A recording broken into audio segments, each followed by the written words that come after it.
Day 10 Manifestation of Law of Attraction.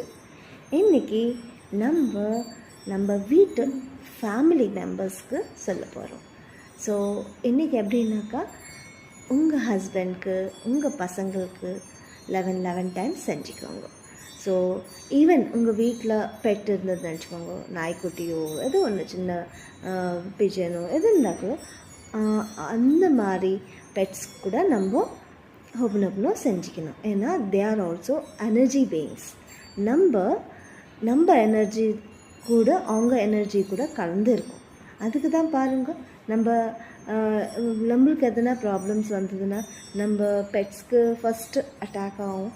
அது தெரியுமோ தெரியாதோ, but still it's like they take charge of it. So நம்மளுக்காக they sacrifice.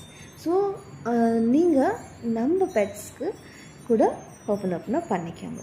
So இப்போ எப்படி பண்ணுவீங்கன்னா, I'm sorry please forgive me, thank you, I love you. உங்கள் husband name, I'm sorry please forgive me, thank you, I love you. பசங்க பேர் சொல்லிவிட்டு clean பண்ணிக்கோங்க. அப்போது உங்கள் ஃபேமிலி ரிலேஷன்ஷிப், உங்கள் பசங்க கூட ரிலேஷன்ஷிப் அது கூட ரொம்ப நல்லாவே இருக்கும். யாருக்கு பேச மாட்டாங்களோ, யாருக்கு கொஞ்சம் கோவமாக இருப்பாங்களோ அவங்க கூட they'll calm down.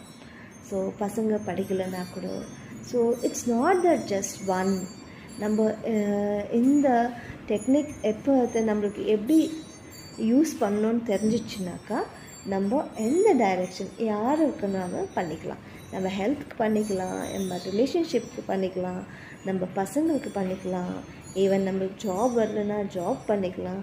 ஈவன் நீங்கள் எப்போனா ஆஃபீஸில் போகிறீங்க, அவங்க கோவமாக இருக்கிறாங்க, உங்கள் ஆஃபீஸில் உங்கள் பாஸு கோவப்படுறாங்க, அப்போது அவங்க கூட நீங்கள் அந்த மாதிரி மனசுலேயே பண்ணிக்கலாம், தப்பில்லை.